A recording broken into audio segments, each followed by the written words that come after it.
Hello and welcome. Welcome to CPR's Clubhouse Live. My name is CPR Jose Ortiz, and I'm being joined by a great panel, Tazmania Record Labels panel, featuring on my right, Michael Astorga from Pure Pleasure, also Jenaro from the group Pain, and of course, Miguel Reyes. Thank you for joining us on CPR's Clubhouse Live. What's up? What's up? How's everybody doing? Thanks for having us. This is my dream panel. This is the episode that I wanted to do for so long. Is my Tazmania panel.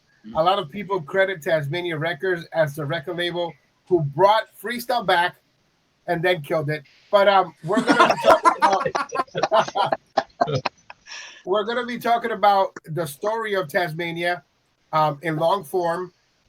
Again, you guys were there at different times. So we're going to go right from the beginning and just go right to the end as they are back now in 2021 doing other forms of music. But I want to talk about the freestyle history of Tazmania Records. Cool. And Michael Astorga, we're going to start with you. Cool. My recollection is that you were when you were on Astorga Records, which is a record that you put out yourself through your own label, you were approached by Anthony Ponzio and you were approached by the Mike Ferrillo, yeah.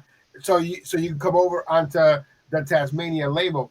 So what are the origins of Tazmania, as you recall, Michael? Well, I mean, I didn't realize what they wanted to do. I thought they just wanted to put out a couple artists. So I was one of, I think, three. The first one they had out was Yonda, Stay With Me. That was their first release that they were pushing. And I already did When Will You Come Back to Me. So they wanted to re-release that, but they wanted to do something fresh. So I think Stephanie Bennett was right there in line doing Don't Let Me Go. And then we released I Need You Now. And kept on rolling with it since. Yeah. Do you guys agree, Michael? Do you agree that you and Stephanie Bennett were the face of Tazmania when the launch happened? No. Well, when the launch happened, it just happened so quick. Right. So many good artists were coming out of Jersey. And with Miguel, I mean, he was already established with right. Respect. But at the beginning, the origins, there was always this thing where they had Pure Pleasure and Stephanie Bennett on everything. They had on remixes, and they had these EPs they put out with you guys. Mm-hmm. And it just seemed to us, the people that were the consumers, that the front people that they had were, the white meat baby face of Pure Pleasure. and then Stephanie Bennett. Mm-hmm. So Stephanie Bennett had that look back then, eye-catching, and that look that you wanted for an artist back then. Because back then it was different, right? It was like, are you marketable? Are you not marketable? Correct. All that good stuff. Correct. Yeah, absolutely. I don't know, as far as the face is concerned, I mean, we were just trying to, I think, make a name for ourselves. So we were learning as we were going and just trying to be creative and just put these tracks out. So, and it was kind of cool to see it grow. I mean, I still remember when Jenaro actually came and sang a song for me at Jose's house. And Jose, I remember Jose was like, yo, you got to check these guys out. They're bad. Bad right. Meaning good. And I think, Jay, I think you were with Sanaya. It was me, Heck, Sanaya, and actually Carlos. And you know what? I'm gonna be honest with you, I don't think Hector was there. No, Heck was there. You guys put us through the paces though. You had us we sang everything from freestyle to freaking shy and all other kind of shit. Yeah, but I think you even had what was it? I Feel It in My Heart. I think that track that was the rough demo we had. Yeah, they did it a cappella for me, Jose. And I'm walking around with a bottle of Mad Dog. I think we were like, I'm like, I'll get you a deal, no problem. They did that track, and I heard the harmonies. I was like, wow. Now, Jenaro, who were the members of the original Pain? Was myself, Carlos Santos, Andre Santiago, no relation to Hector Santiago, but we were the guys. And what happened to those members? Why did it end up just being you and Cito, Hector? Well, and I've talked about this before, depending on which version of the truth you want to believe. Right. The label, well, there was some problems when we recorded the song with the 4 guys. There were some obvious problems, and supposedly there was a conversation that those 2 guys weren't cutting it, and we needed to make a decision, blah, blah, blah, blah, blah. But, one version of the story basically goes, somebody went to the label and said, hey, these guys are not cutting it. It wasn't really the label's decision. Right. But it came down to that, and we had a conversation with them, and label said, we can't continue to do this, whatever. And that was it. Kind of the conversation happened before the song even dropped. Actually, we recorded it, but it was before it was released. We had the same thing here with the group Vocal Image. There were 4 of them, and after the first day they performed, there was 3 of them. That was it. Like, you got it. And the thing about that night, which we'll discuss in a future episode, is that they gave the hot mic to the one that couldn't sing. So it was like all the people that could sing, whether it be Julio, Angel, Fred. No, they gave it to the other guy. Oh no! Belt out. I got the video. It's hilarious. So they gave the mic to Julio Mena then. No, they yeah, the non-singer. No, Julio's amazing. Yeah, I know. Yeah, he's dope, man. Just playing around. So after I received Tazmania, volume #1, because that's also the time where the CD era started happening for Freestyle. A lot of people were buying 12-inch records. They were buying cassettes, but they were not buying CDs. And for a long time, my predecessor refused to play from CDs, compact discs. And he wouldn't count those as new songs either. It would be like, when I get the 12-inch record, that's when it counts, That was the DJ rule back then. And I was fortunate enough to become a person that was on the mailing list for Tazmania Records. So I would get 12-inch records, consistently. Everything from Tazmania is still in its original form in my record closet here at the CPR's Clubhouse studio. I have them all in order because that's where you have to have them. And I get people hitting me up all the time to purchase them or to. Did you get the Jan to Stay With Me? It was the first release, but it was on their indie 12-inch vinyl. Wow. Yeah, I got everything. I got the TAO Together as One, Fly As Can Be, with a fly actually on the record. You know what? They knocked it. I actually liked the song. Well, I actually liked it. It was pretty terrible, but yeah, I liked it. My biggest issue was the guy who did the graphics, that put a fly on it. And that was another thing that was unique about Tazmania. You guys had some unique graphics. And back then, it was like $5,000 for graphics against your contract. So you guys were paying that, because they had those. Well, look at the Tazmania one that you got posted on your. Look at that. Yeah, no, that's a mix of Anthony Pons, Mike Ferrillo, and Pete Cerrone right there, guys. Right. If you look at it. I remember getting volume #1, and volume #2 was already coming out, and I'm like, man, these guys are churning them out. So you guys were busy in the studio. Were you part of those sessions where they were making part 1 and 2? I was in the Polygon on pretty much all the songs. Yeah. Just, you know what? And even the ones that weren't from Taz. I mean, I remember when Collage did I'll Be Loving You. I was there when he recorded it, and he was just like, I don't know if I like this track. I'm sitting, I'm like, give it to me. I'll do it. Yeah. Can you imagine? I mean? Yeah. Nah, but I mean, it was a really cool experience. I mean, going through with some of these artists and all, and seeing their vocal capability, and a lot of them had it. The most popular song in New England from the Tazmania collection was on volume #3. Our guest Miguel Reyes had a song called "Those Were the Times." Of course. Now, I want to say that "Those Were the Times" meant a lot to the community, and it was a song that made him synonymous with freestyle in New England. And he was invited here, like 30 times to come and sing that one song, Miguel? I recall going out there maybe maybe 2 or 3 times. I know I came out to one of your venues, but then Yeah, after. I super over exaggerated there, I guess, right? I meant collectively. I know that you came to Massachusetts and to do Those Were the Times, but I know that in Connecticut you were there multiple times. I would go up to the times where you were booked at all these different events, unique events called Fuga Jam or whatever it was called. But they just had many different events that featured you. The point that I'm trying to make is that Those Were the Times meant a lot to the community, and it was a song that people really gravitated to. Even though you had been part of Full Effect, were you expecting that success from Those Were the Times? Actually, no. I mean, after Full Effect, I was like, okay, now what? I mean, what I kept doing during that period, I just kept listening to other artists. I kept studying, listening to the writing formats.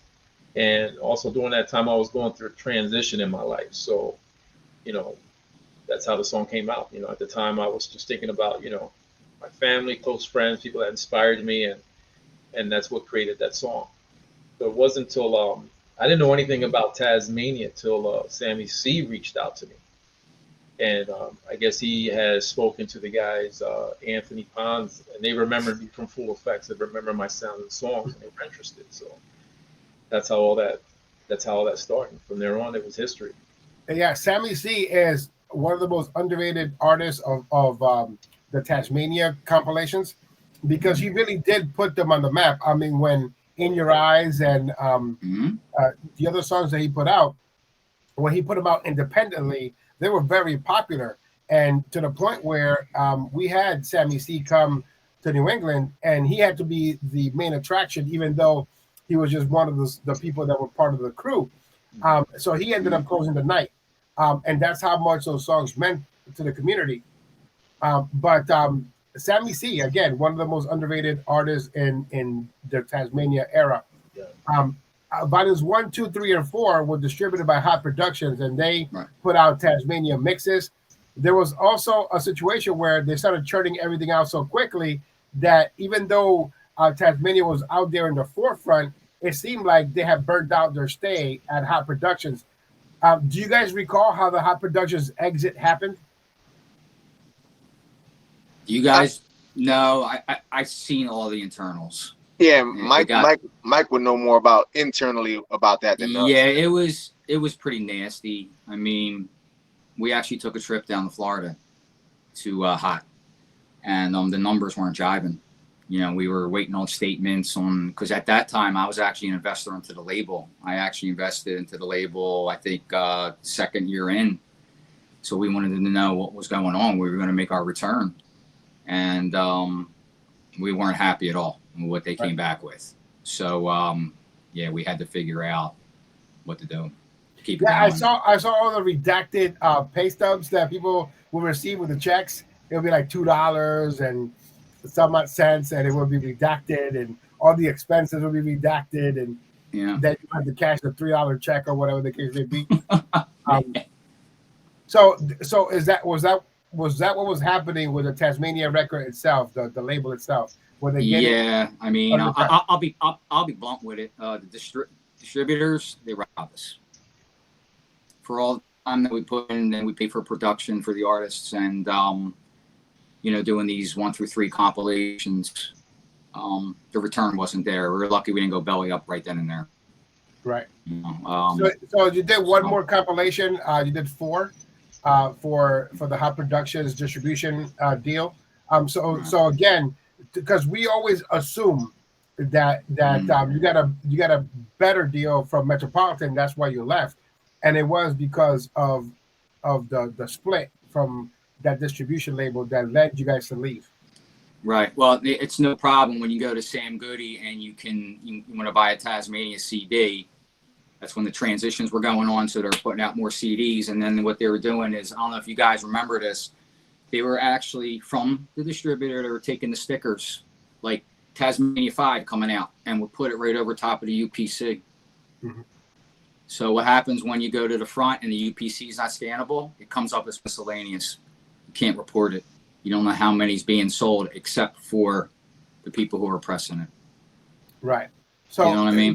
What do you recall, Jenaro, from that time, from the beginning of the Tazmania 1 through 4?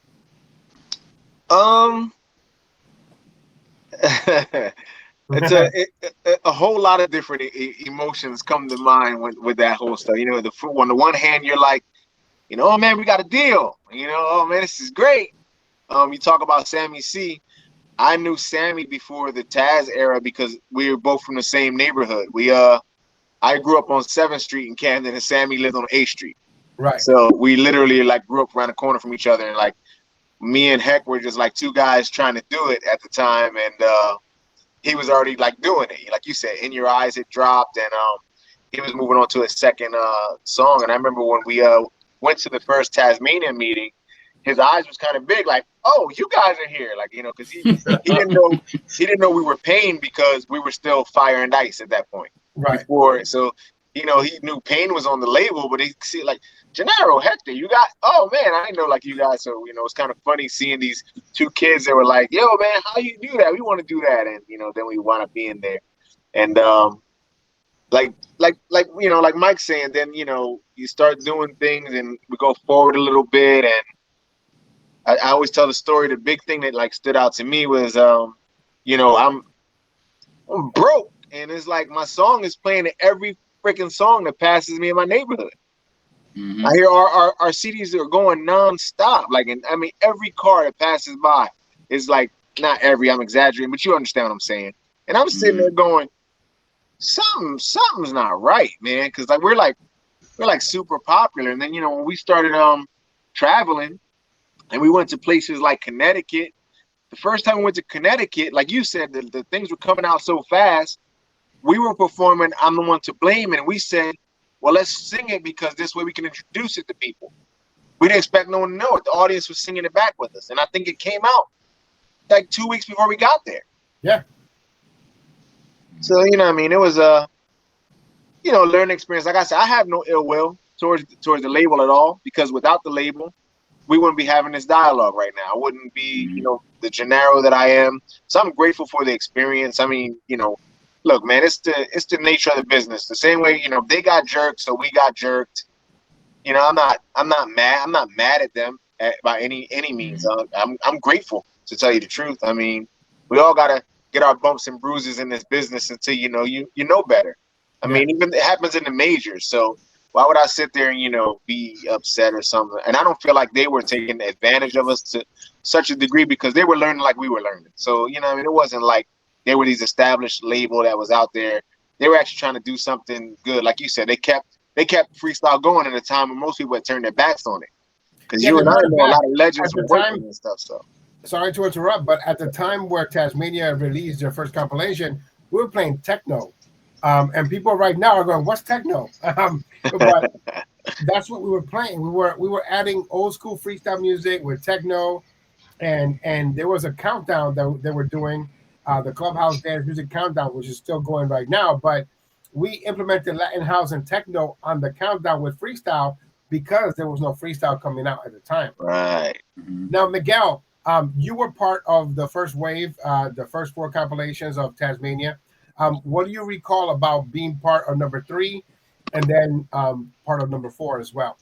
Oh, wow. It was, like I said, I got no regrets. I got no hate or no grudges on anything to how it happened. I mean, you know, the opportunity was there, and we all made the best of it. I mean, the only downfall that I saw from this was when Those Were the Times was doing so well. You know, it got added. Most people don't know it. It got added to primetime radio at a B96 in Chicago, and that was huge. And I thought with the transition with Metro, things would have happened a lot quicker, but it didn't. Because what happened is when you get added to a major radio station, they want to see product of that particular song. Right. And at the time, the only thing was available was the volumes with various artists. So there was no CD singles or cassette singles of the one song. So that kind of hurt my chances of being heard at other stations, you know, because there was other sister stations, crossover stations. They were testing it, but didn't want to chance it. B96 was the only one that chanced it, kept it on there because the song was highly in demand. But with all that said, man, it was as I look back, it was a great experience. You know what I'm saying? I cannot complain. I mean, I lived every moment during the peak of my success. Met a lot of people that I consider family till this day. You know, and that's what I try to tell a lot of the newcomers. You know, when you get that moment, man, live it and make the best of it, man, because it's never going to come again. You know what I'm saying? You never know. I mean, in this business, you come and go. You got new faces. It changes constantly. But the experience was awesome. It appears that for some and that follow Tazmania, now you're the classic artist, right? So now you're seeing the fruits of your labor, and now you're being booked, and now you're going to do shows to do those songs that are now considered classics. Those were the times. Is a classic in New England. Any song from Pain, from volumes 1 through 4, is a classic. Michael Astorga's "When Will You Come Back to Me," Pure Pleasure songs. Those are all classics. So now you're considered by some a classic act. And how does it feel to be a classic act now in 2021 after you being on Tazmania in the early 90s? I wish we would have made the classic list before '92. Right. Then we would be booked with everybody else. You know what I'm saying? We came in at the cutoff. A lot of people say we came to save it, but no, we just continued after that, 91, 92. But right. That's the only downfall. And I've had this conversation before with Stevie B. He's like, brother, I love your stuff, but you featured late. You know what I'm saying? You came out late, Right. But, your stuff is good. We love your stuff. So it was just kind of shocking that, we made a lot of, there's other artists out there that you will not think would know your music, actually know your music. Yeah. Stevie B is one that always looked at new music and new people coming out because he wants to know, like, who is the new up and comer, who's my competition, who's the ones that's vibing for the audience. And, again, we talk about this all the time, but there are artists out there from the generation that is classic, true classic, right? The old schoolers or whatever, generation 1, that really want to take artists that are part of generation 2, like you guys, and bring them along for their shows, and then even the new generation 3 guys, pulling them up. But now because of social media, it's become a competition instead of people putting each other up. Yeah. So, is there a difference between the way that you guys interacted back in the 90s in the way that you interact with each other in the 2020s because of social media? With each other? With each other or just with each other? I'm talking about back then, how things worked. You're telling me the story of how things worked back then with you, and how you garner your popularity, how your success was measured. Now in 2021, we have social media. And is it the same for you, or is it different? Is it better, or is it worse? I would say it's different. I mean, back in the day, it's like we all grew up in the same areas, so we all hung out at the same places. Right. We might not have known each other personally, but we knew this person, and we just knew, oh, you know him? Okay, I didn't know he was he or her. So, Tazmania just brought us all together. You know what I'm saying? So it was just like a mutual connection. That same thing with Sammy C. I met Sammy C before Tazmania. Matter of fact, Sammy C was actually part of Full Effect at one point because we did songs together as well. But yeah, it's totally night and day compared to how it was back then than what it is now. I mean, we still keep in contact with each other. We compliment each other. You know what I'm saying? When we come out with new stuff. Now it's kind of, I don't think these new artists know who we are, to be honest with you. I don't think they know. I don't think they know the history, or they just don't know. Or they don't care to. I'm a historian. I didn't want to say, but you did. I'm a historian. And it bothers me when new artists come out and they already think they're superstars, and then someone like you may say, "Hey, I'm here to help," and they're like, "What can you do for me? Who are you?" You know what I mean? And you're like, Google. Learn your history, listen to radio shows. If you're on a flyer with other artists, make sure you look for those artists so you can know what you're talking about. It's very simple. I mean, the internet has made things very simple. Right now, I have pulled up the entire Tazmania compilation history on my iPad. I could talk about those things, and I could remember. Those were the times. Volume 3, along with Connecticut's Curiosity, In Your Arms Tonight, and we have Sanaya, Remember, and Pain, I'm the One to Blame. I think for me, Volume 3 was my favorite. And to move away from the topic we were just discussing, which one of the compilations were your favorites? Ooh, it's a good one. Because I remember traveling to New York City to listen to volume number 2, and there's a lot of Pure Pleasure songs on there, at least 2. And there was that duo with Denisha, In and Out of Love. I like 2. I for myself, I like volume 2. Yeah. Yep. Yeah. For me, I love volume 3 because it had so many songs that really blew up Tazmania to that other peak level. Yeah. For me, I like 2. 2 will always have a special place, but I think overall for me, I would probably go with number 4. But my reason being is, and it's kind of selfish, is because even though they screwed up the credits, I wrote another song on 4 besides doing the It Could Have Been Love thing, and it's also the only time on not the only time, but that they didn't mess with my they didn't chop the album up to change my verses, because the last time I sang first, they chopped it off because they said they didn't want me to sing first, which I thought was retarded. And so then this time they just left it alone because I didn't sing first. What about you, Well, Miguel? I don't understand who would say that, though. You know what I mean? Who would say that?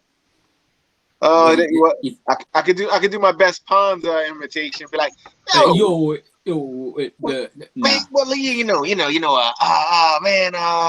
Yeah, but you know that Sanaya was one of the most talented female artists of the entire 90s era. But Absolutely. Then you get that whole, you're not marketable bullcrap. And I'm like, are you listening to her? Like now in 2021, it doesn't matter. I wish she was back doing new music because it didn't. But you know what? It didn't matter then, because when she did shows, people loved her. They ate it up. That was just absolutely. That was just guys off. I remember. I forgot what club we were at. Willie Valentine was out there with us. You were. I want to say it was after that meeting, and I think Sanaya was performing.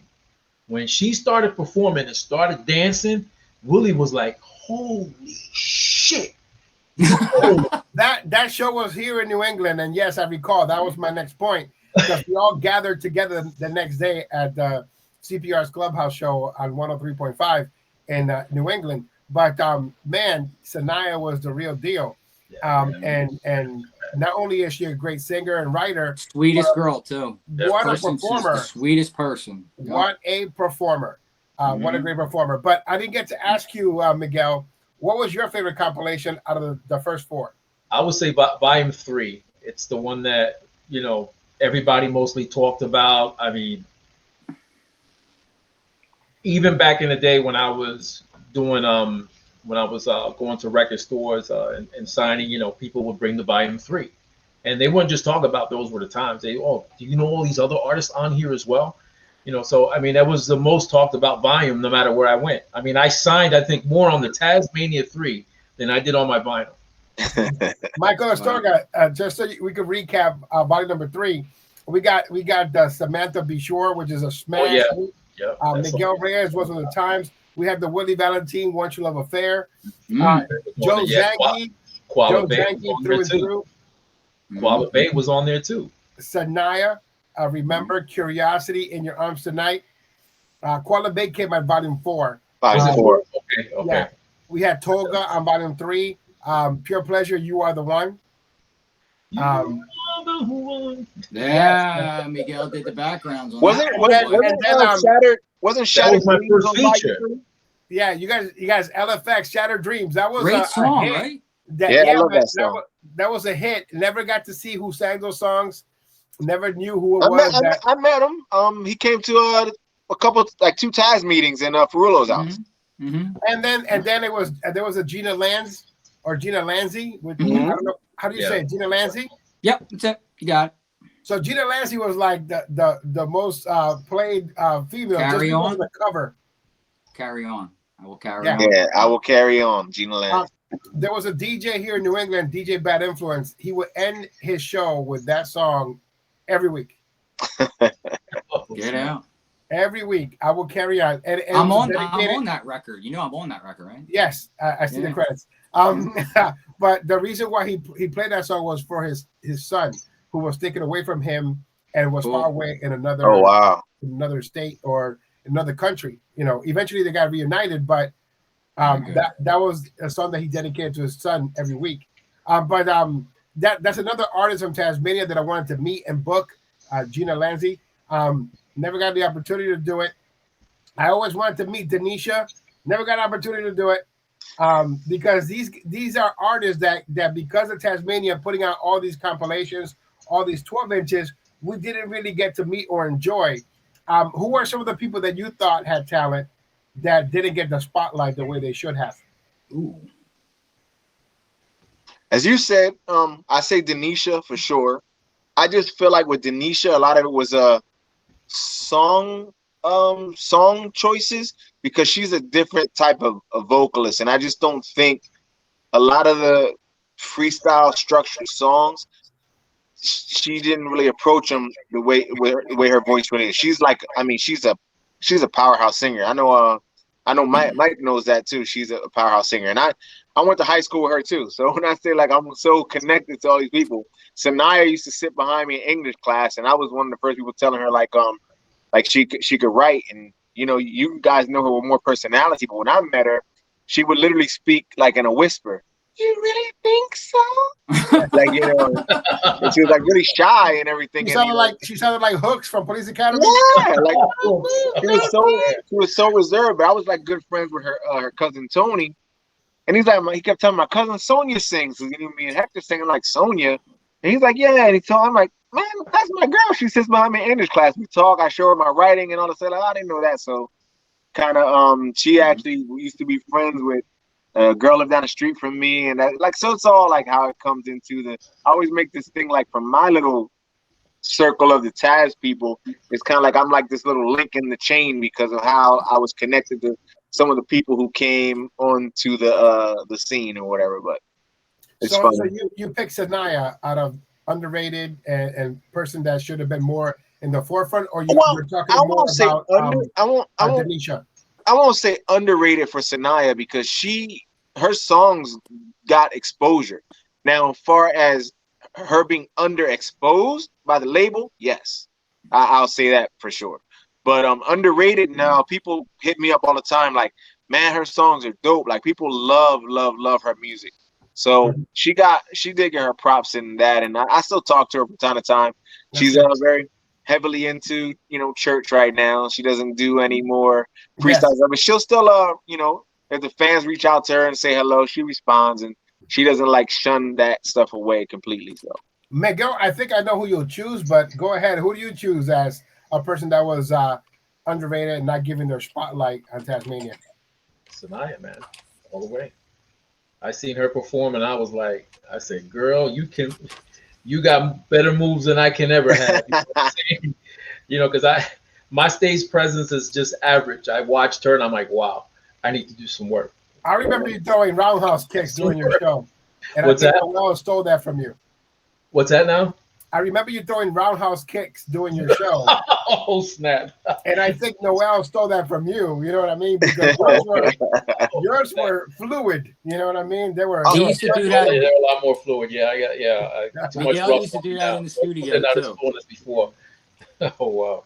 Yeah, he did do that in the studio. I even witnessed that a couple of times. But I actually that was during my competitive days. I used to.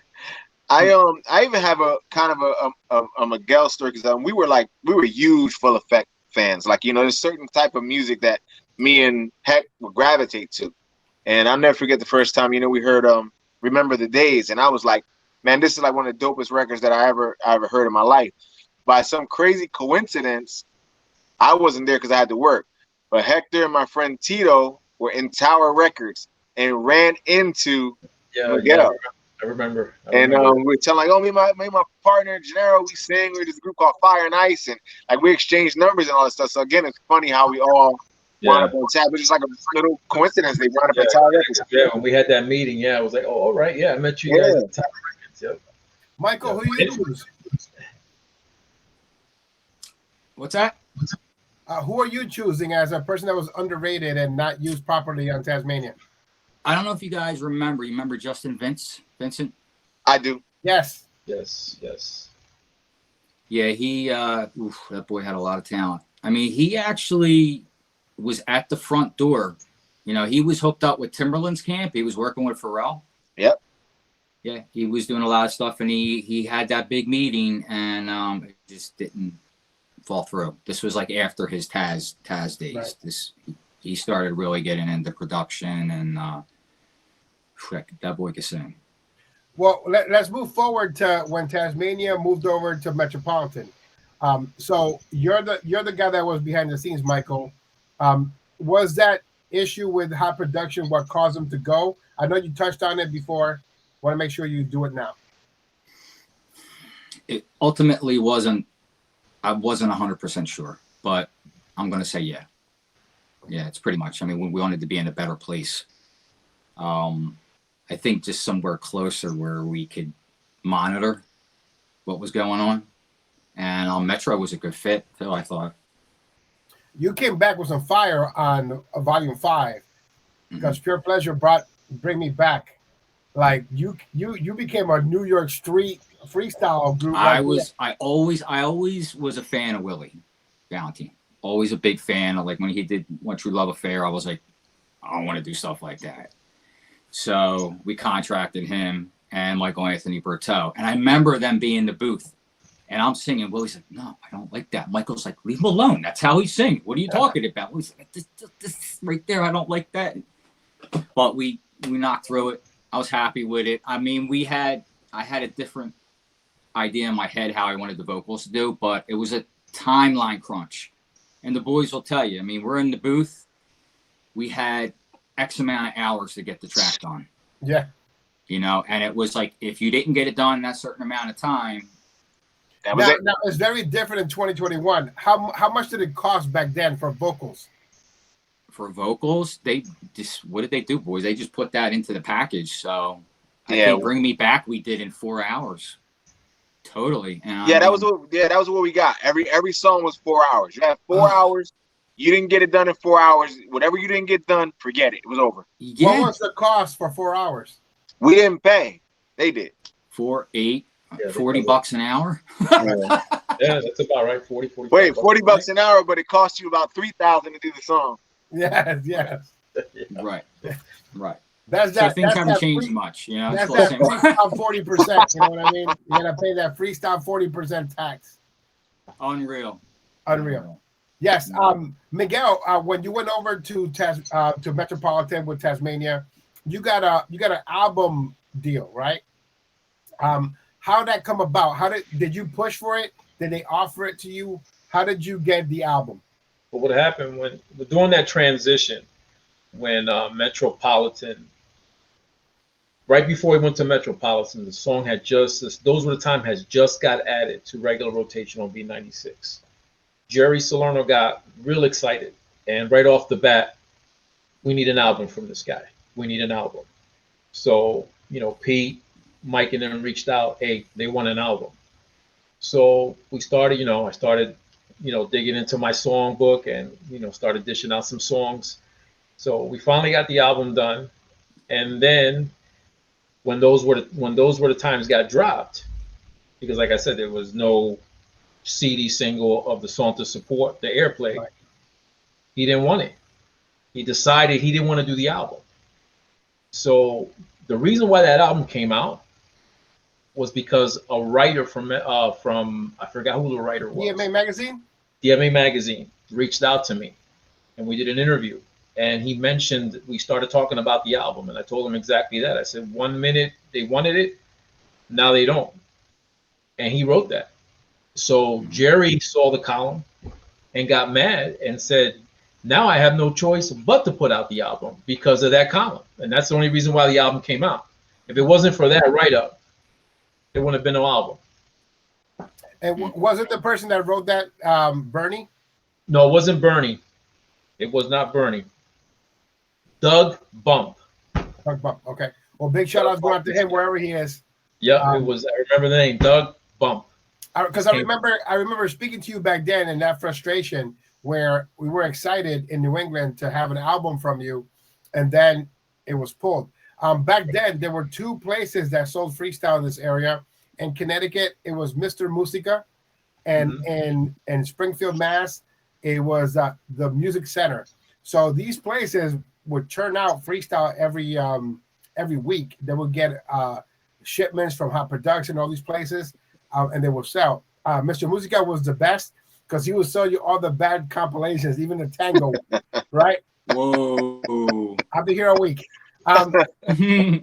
So you know, but that was the reputation that came from Hot Productions. That after a while, the compilations that they kept churning out only had one good song, maybe two good songs, and then that kind of came over to Tazmania. And then once the later volumes started coming, the quality decreased. So how did you guys feel when the quality started decreasing, or did you not notice? I noticed. Yeah. How? How? How fast?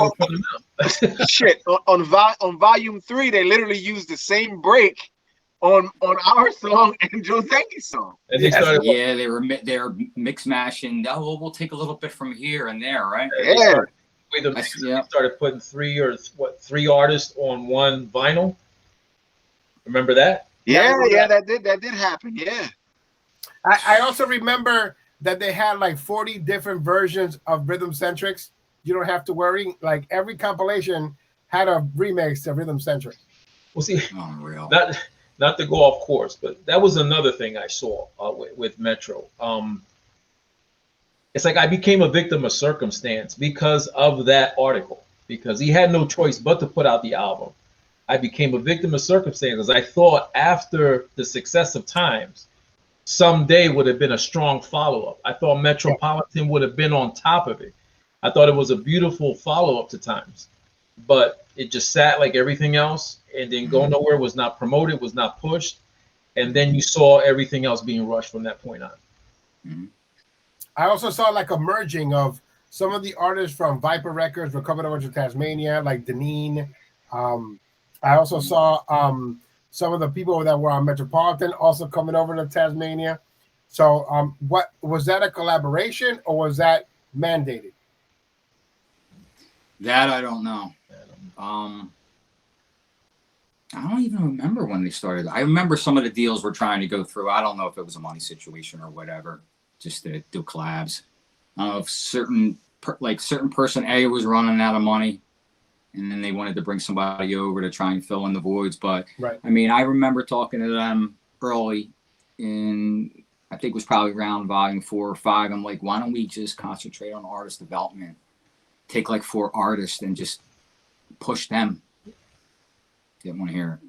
Yeah, it would have been awesome. I know that Pure Pleasure. I don't even care if I was on the list. Right. You know what I mean? It was Miguel Reyes, Pure Pleasure, Pain, for Samantha. You know, those are the ones. Like I remember Samantha Gervasio, getting a big buzz with Be Sure and anything that she would release. But I never saw her out there the way she should have been, or promoted the way that she should have been. Same thing with Sammy C. Sammy C has some great songs. Other part of me is amazing. And Fate of Destiny was re-released, and they had a lot of things that they put on these compilations as well that they could have capitalized on. There could have been a Tazmania tour, a real one, on a bus with the logo and you know what I mean? People would have actually. I still think it could still be. It could be. I mean, you look at it like that. We talked about earlier how we all hung out at the same places. We all know each other through association. When I hear interviews about the brothers from New York, from the Bronx, they all grew up in the same areas. They all hung out at the same places, and they all knew each other. So it's almost the same transition, just in a different location. I mean, I wish Tazmania or somebody would take an initiative to do a Tazmania tour. I mean, because you still have, we're still active. I do shows from time to time. Sammy C's out there. Stephanie, she's gonna blow it up. She's gonna do what she got to do to get out there. Get it? Pleazure, Mike, you, Jenaro. I mean, come on. I mean, we need somebody in Philly with some balls to put this shit together and get us on tour. It was like our winter I think California. that we used to have, Oh, the winter spectaculars used to be the.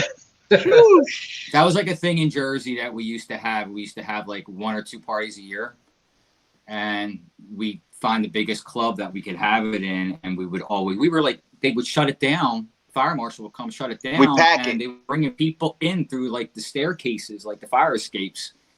Yeah, I remember driving to one of those because we were booked, and it was Stephanie Marie, vocal image, and I drove to Philly, but we ended up not being able to have anyone perform because someone got into a fist fight, and the only one that got to perform was Stephanie Marie for briefly, and then they shut the whole bar down. I'm guessing, it was a Tazmania artist that got into a fist fight because somebody threw something at him. Probably Jose. Well, our first show as Pain, we performed in Philly with Pure Pleasure, Joe Zangi. Trying to remember who. I think Annette might have been there. A fight broke out that day too because somebody threw something at the stage, and I ain't gonna say, which group always seemed to be ready to tussle, but it sure wasn't the group called Pain. I was trying to allude to Pure Pleasure, but what can you do?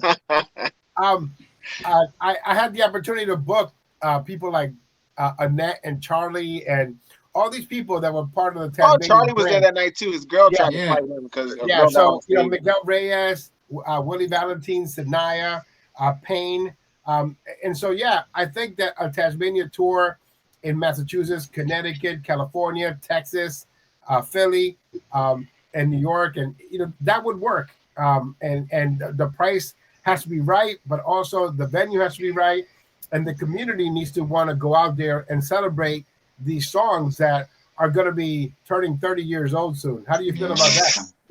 That's cool. That would be cool. 30. Well, gravity's catching up to all of us, so if it's going to happen, it needs to happen right now.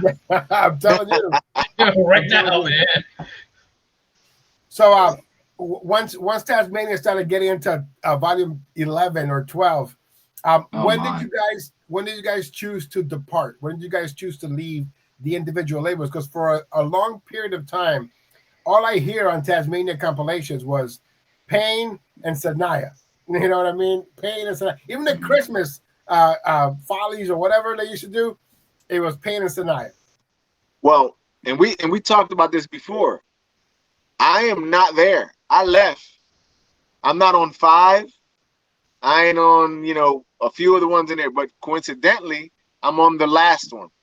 Right. Because I came back, which we did Tears of Time. The other 2 guys, Carlos and Andre, they were like, "Oh, I wrote the songs." One of the earliest songs I ever wrote, and they were like, they wanted to do something, and we just did the song on our own. Was no Taz involvement at all, and I don't even know how they.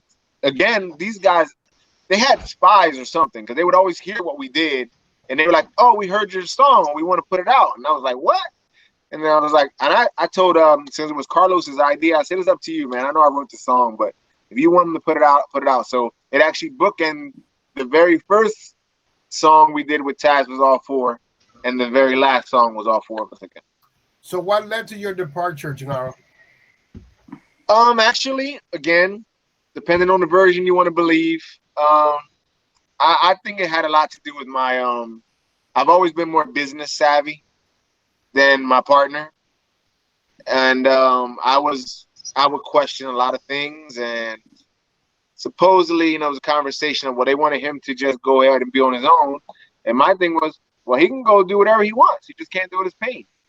Right. So I was like, I'd still show up at shows, I'd book shows with me and him, and they kind of didn't like it, but I really didn't give 2 shits about it, because I was like, it was my name, I made it up.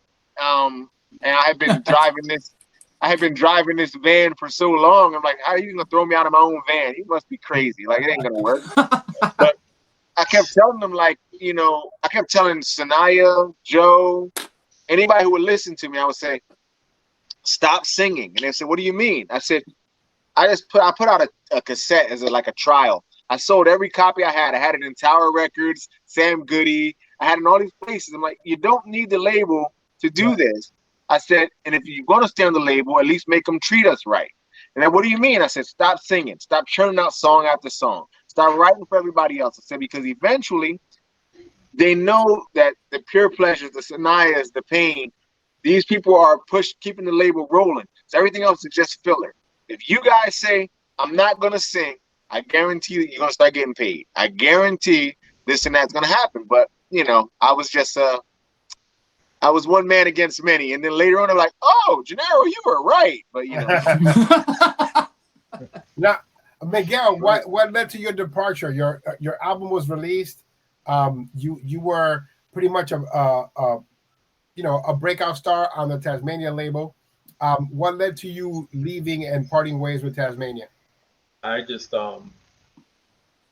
burned out, honestly. I mean, because there was a point where I think after when I did the Winter Music Conference, it was in '96. Mike, you were out there that year. I think after that, you know, I never had a marketing team. I never had good management. So everything was pretty much done by me. All the phone calls, all the driving. I was actually buying my own freaking material off the freaking record stores just to mail it to the DJs, to get it here, get it there, buying the vinyl, buying the CDs. Mm-hmm. Yep. Spending all this money, not making money. You know, like I said, I had no manager to book me for shows or try to keep me out there. And at the time, I had met my wife in Chicago. We were dating. And I said, you know what? I'm just going to put this aside. Got married, started my life, and, you know, went on hiatus for a while. Yeah. I remember having those conversations with you. And I remember your frustrations. We used to be really close. We used to talk to each other all the time. Mm-hmm. I still have your handwritten letter that you wrote to me. It was a little card thanking me for the success of Those Were the Times. And Right. I will have this at the end of the video. I will try to put it on there. That's cool. You don't get them anymore. No, the last one that I did get was from an artist recently from Louis Marte. He sent me a note. Oh, nice. You know, it was really cool. But these are the things that I appreciate the most when it comes to our music. It's the fact that people appreciate the labor that you put into it. I know that you guys put in a labor, and you have put in your time.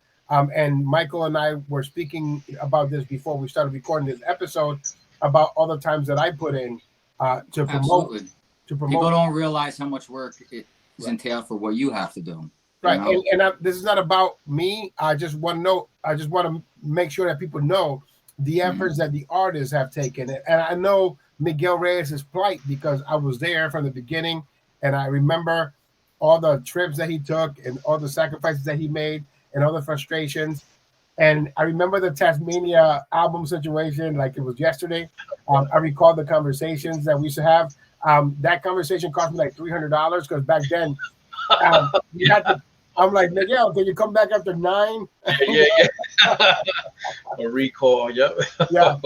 Now let me talk about Pure Pleasure for a moment. What led to you guys parting ways with Tazmania? Because you guys were like the original group. Dude, just no freaking money, bro. I had to get a real job. So it's like I think the last thing we did is we did that Past and Present LP. Right. And I remember getting a phone call from Paul Klein from Hot.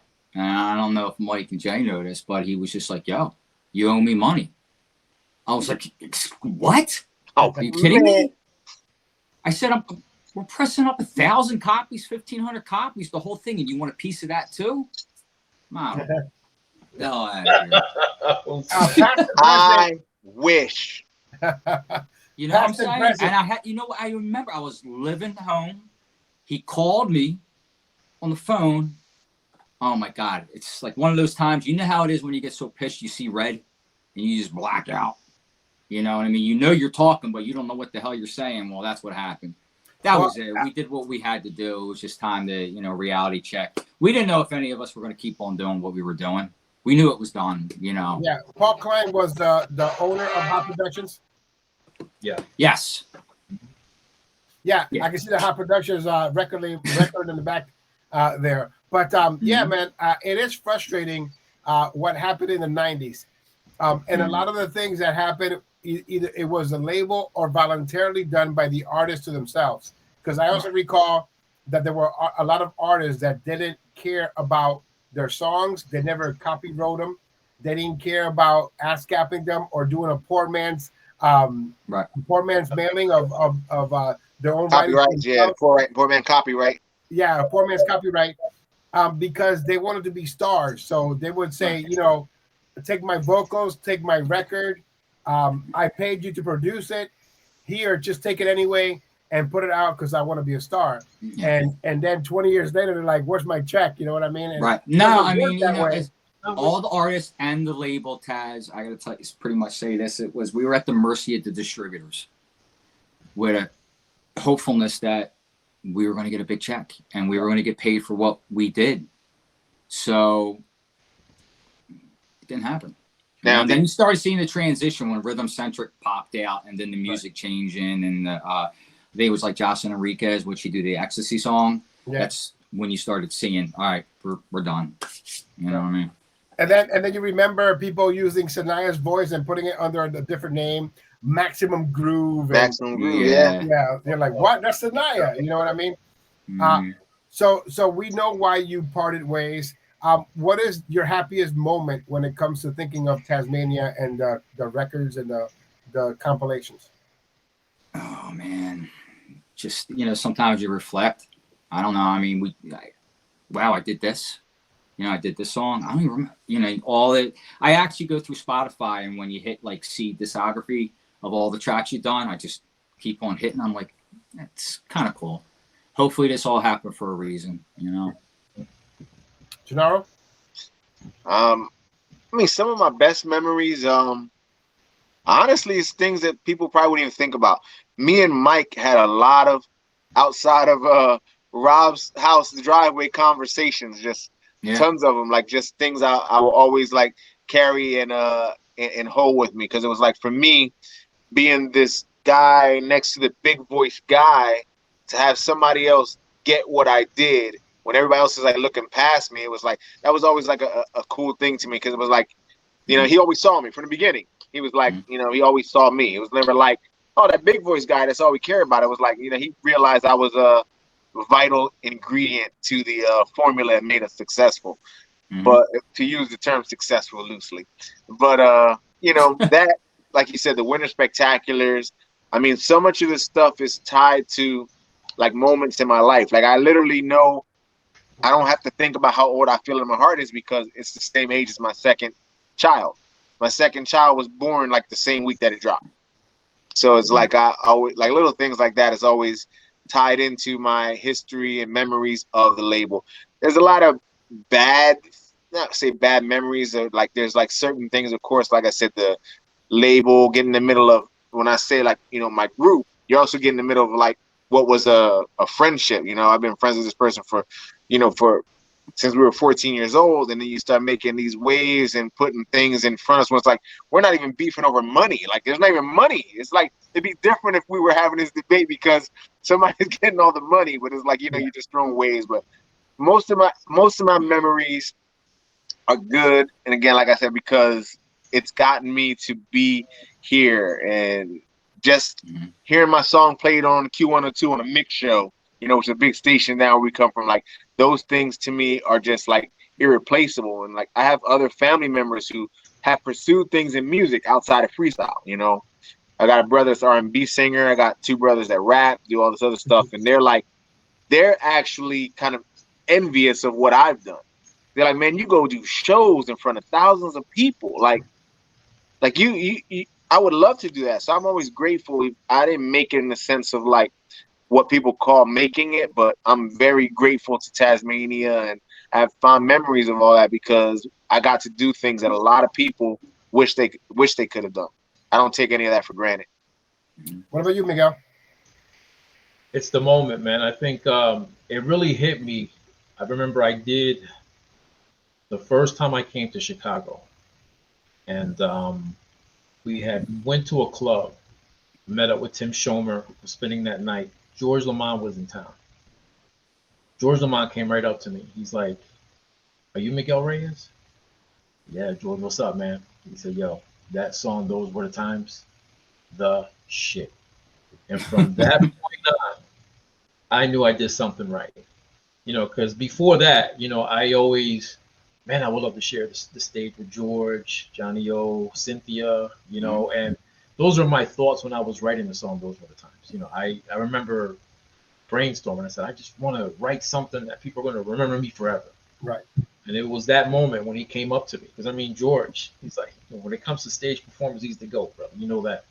So for him to come up to me and say that, I was like, George, coming from you, that is a major accomplishment. That's a major honor for you to tell me that, because I've always doubted myself, and we all have.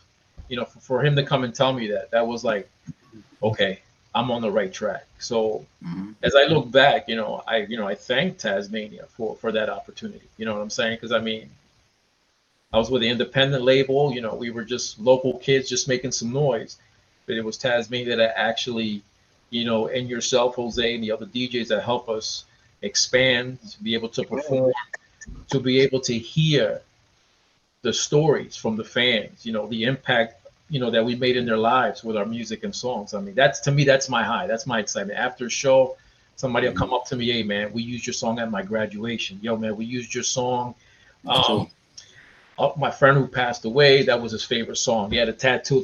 Those were the times." You hear these stories, man, and it's just like, and then the friends that I've developed that till this day are family. We go to each other's, venues, birthday parties. I get invited all the time, and to me, that's what it's all about. That's what Tazmania and you guys did for us. Michael? You know what? Going back to George Lamont, it's I remember seeing him, I don't know, 88. When did Bad at the Heart come out? I can't really remember, but I remember just watching MTV, and I'm like, that's what I want to do. Bad at the Heart, I think, was 90. I remember when we did a show in Chicago. It was us. It was George Lamont. It was Joey Kidd. It was Judy Therese. It was Cynthia was there. And I was a little hesitant, but we just got done Bring Me Back. Just got it in my hand. And I actually said, "George, can you check this out?" He goes, "Yeah, no problem." He actually found a radio. He listened to the whole 4 minutes of that. Nobody bothered him. Everybody's talking. He put his ear to that. He goes, "It's pretty good. Just do a little tweak here. Take this out, Yeah, good. He took the time to listen to it. And that was big for us starting out.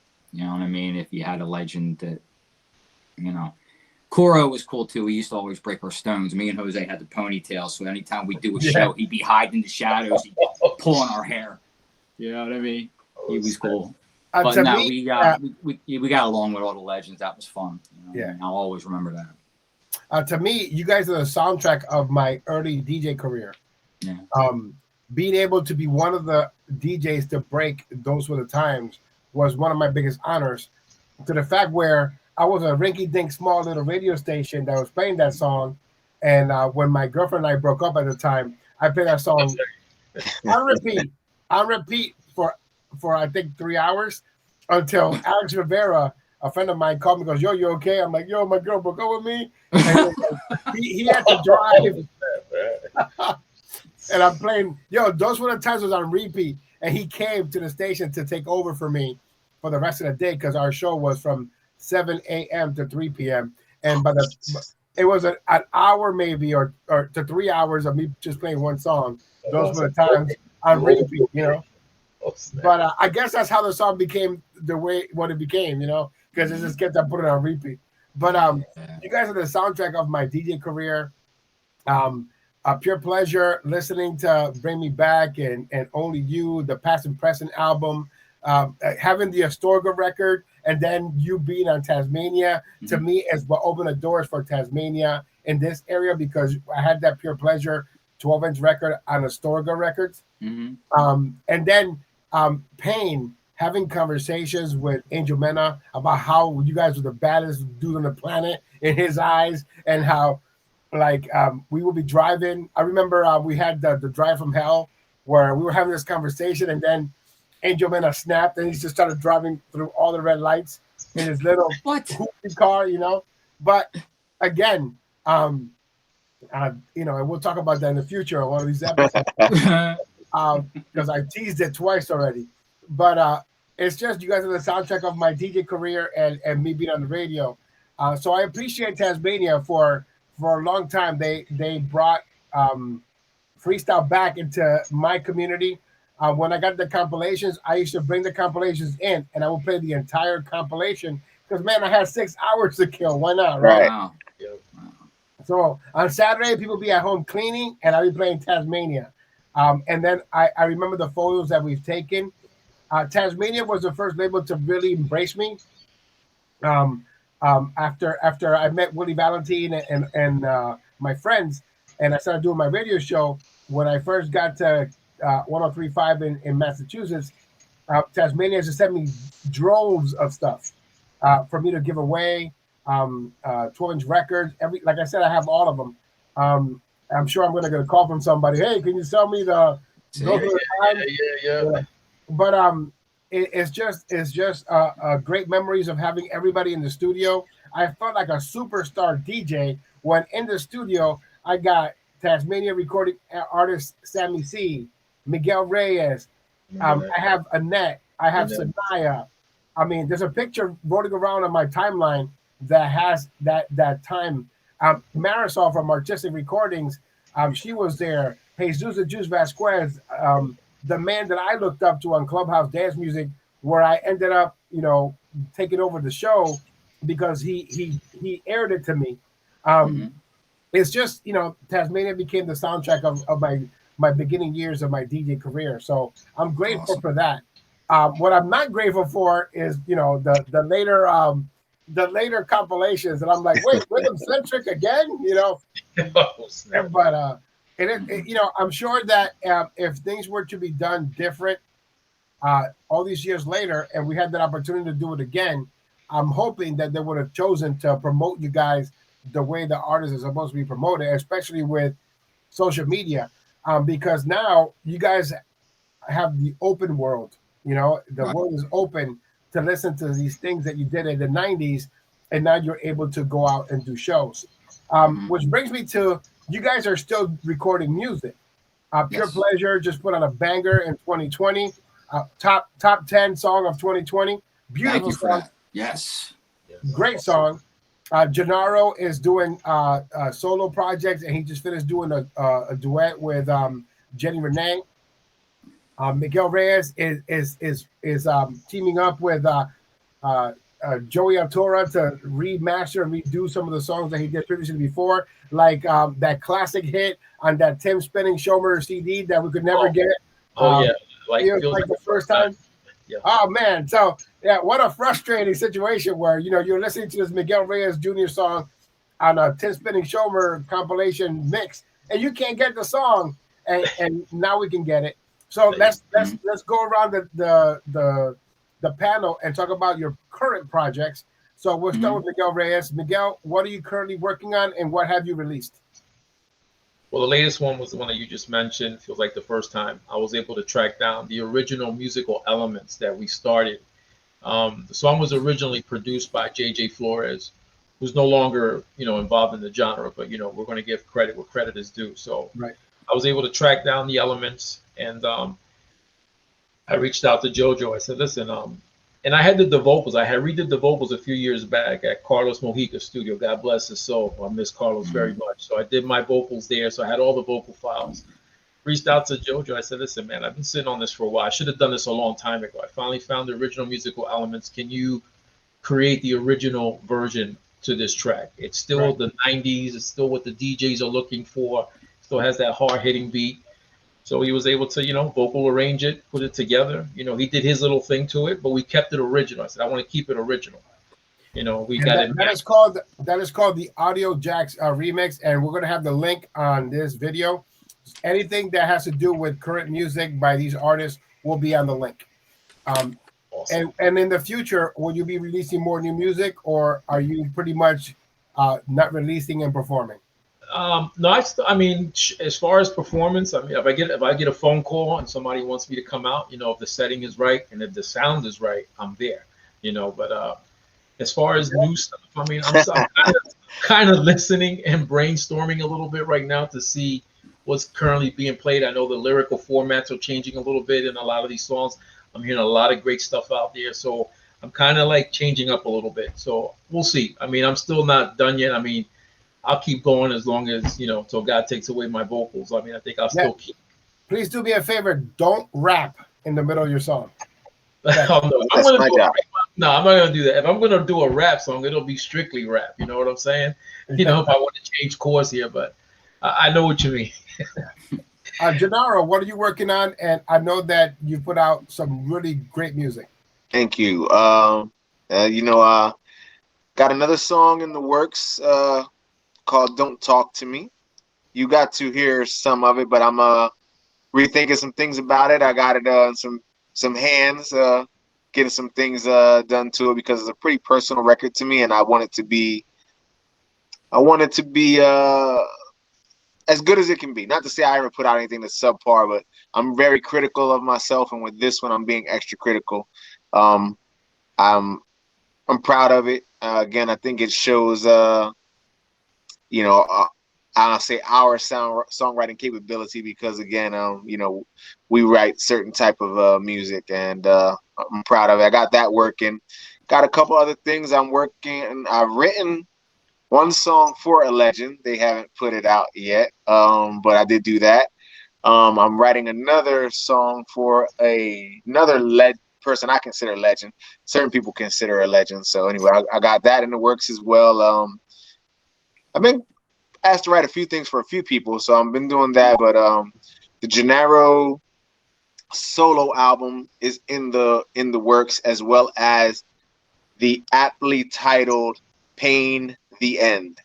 So that's also coming. I'm getting all that formatted. Some things I had to rethink because some of those songs were recorded freaking 8 years ago. So Yeah, by the way, Naija already dropped that on the last episode. And and number 2, did you get my demo? It's a song about me. It's called "Pain in the Ass." Yes. Yeah, I'll be here a week. I listened to it, but to go back to like I showed you my "Don't Talk to Me" song. You said you think it's a great song. I thought the vocals were great. You weren't a fan of production, and I'm saying it's a PSA for people out there. Did I put a post up? Did I cuss him out? Did I say he didn't know what he's talking about? And again, here's the reason why. Scars is up here. No, I feel you. Your song has to be right there, or more. Or more. You know what I mean? And that's it. That's it. And there's not a lot of people that will protect you in this business. I pride myself in being one of those people that likes to protect the audience and the artist at the same time. From if an audience, if Miguel Reyes put out "Those Were the Times," right? If someday it's not right there with "Those Were the Times," then it's like we can't play that. Same thing with Jenaro. You have "Scars." The solo version is just a freaking Disney song. You know what I mean? It's just beautiful. I liked it better than the original. Like, I thought you did a better job. Thanks. So I want that. Scars, the remix with Jenny Renee, is trying to, build on it. I go with Michael Astorga and Pure Pleasure. They put out "Bring Me Back," then they put out "Only You." I can't choose which was my favorite. Right. All I can tell you is that I sing them. And then they put "Nothing's Gonna Change My Love for You" on the Past and Present album. Like, I burned that compilation album of the other music. I've been burning that for many years. And I'm a big fan of Pure Pleasure. I'm a big fan of everybody here. Like I said, Miguel Reyes helped me through a breakup back in the day. And then the conversations that I have with Angel Mena in regards to how much he loves Pain. Not literally, but yeah, I know. But Michael, let me ask you, what you did a great job last year with your song Top 10 record. What do you have in store for 2021? Well, that was the problem. And we have so much material that we're working on. It's like, all right, we have a meeting with Jay Allen. We got to make it better than Black and White. And it's just like, what do you do? We have like 3 tracks we're just sitting on, just trying to work. I got Willie Valentine working on a remix for one. We are actually going to be doing, we forgot to talk about this, a Mark Milan versus Pure Pleasure Foolish Pride track. So we're gonna try as much to keep it authentic to the original. Yes. You know, I mean, we got lucky with Mark not wanting to crack me in the head after doing his track. I mean, it was just homage for him. You know what I mean? Because he wasn't around. Right. When we signed the Metro, they're like, pick any song off the roster you want to redo. So I wanted that track. I mean, we all know Foolish Pride. So yeah, it's a remake thing, and you know what happens with remakes? Sometimes right, it's not the right thing, especially when a freestyle artist does a freestyle remake of a freestyle song. right. I get it. So I think it'll kind of be cool. Me and Mark been kicking it around. He's going to be dropping his vocals down on it soon, and then we'll get that out hopefully before the new year. So we have an artist, our first artist on Astorga Records, that's going to be coming out besides us, or Christian. Right. So we have a track coming out. For him. It's actually really good, and we're going to take some time, make sure it's right for him, and yeah, hopefully so you're we'll have a good year. Astorga Records back. We are. Yeah, we started it with Black and White, so we still are doing some other versions except for the freestyle versions that we're releasing in September, but they're all EDM. And yeah, we're gonna keep it going. We're here to help. I know. We just listen, man. We're trying. We're trying. EDM. So I mean, we got some really good mixes coming out, and hopefully I'll be able to work with Miguel and you know, me and Jay got some stuff popping. So yeah, you got any in your album, Jenaro? Yeah, Jenaro, you got any room for me in your album? Back up. Hell yeah! Yeah, man. That ain't even a question. Right. Look, man, I got you. That should go more like, I'm getting on your album. I'm like, do whatever you want. Yeah, we're all family here. Told you, man. You know, I've been a fan from day one. So yeah. Go what I say. For those of you watching this for the first time, if you don't know who these gentlemen are, you're not a real freestyle fan. Mm-hmm. And I say that as somebody that's been here all along. But if you're out there in the community and you're not getting familiar with Pure Pleasure, Pain, and Miguel Reyes, then what are you doing here in this genre in the first place? This is like something that you should already know. And when you come in and watch a CPR's Clubhouse live video, you're supposed to know your freestyle before you come in one of these. You know what I mean? We're the guys who've done a lot of what you're trying to do. We've already done it. Yes. So and a piece of information for the new artists, like same thing. You know, if you're on the dais with anybody here, make sure you do your research. If somebody reaches out to you to help you, whether it be a Pure Pleasure, a member, or a Pain member, or Miguel Reyes, remember to be respectful because you're a new artist. Nobody knows who you are. Mm-hmm. They know who these guys are. You know what I mean? So know your place. There are levels to this game. And that's not a quote from Stevie B. That's a quote from me. I'm the one that's been saying that for over 25 years. But I want to thank you guys. We could do a two-parter on this one. But I want to make sure that people seep in all the information now because there were a lot of assumptions being made about Tazmania. And I'm glad that I'm able to get it from you directly. Miguel Reyes Jr., Michael Astorga from Pure Pleasure, Jenaro. Any parting words, guys? Well, quick. I don't know if it's parting words, but have you actually found out how many Tazmania tracks were released? Is there a certain number that you know off the top of your head? No, there are hundreds because if you go to the discography, the 12-inch records, there must be about 200 and 250 12-inch records. Jesus Christ! Right.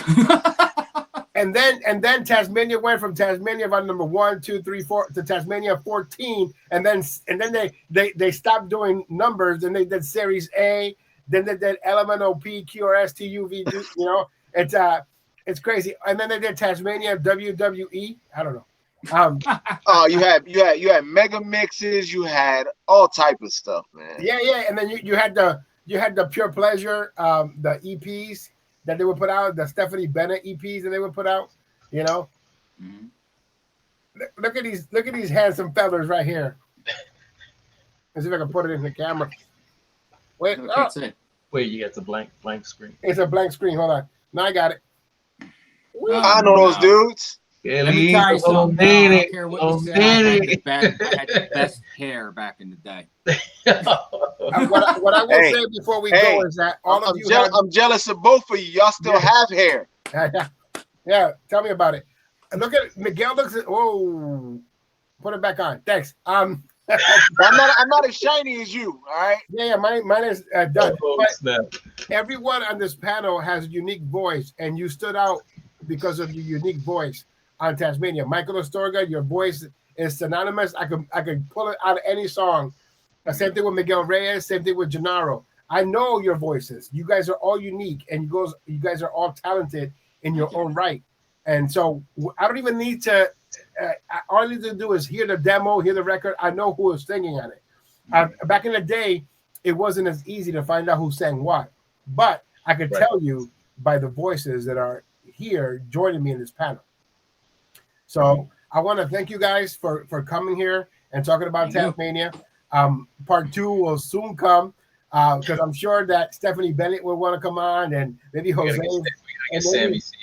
Jose, Sammy, Steph. Yeah, even Cito want to come on because as soon as you came on, he requested me. I don't know how that works. He very requested me. Wow.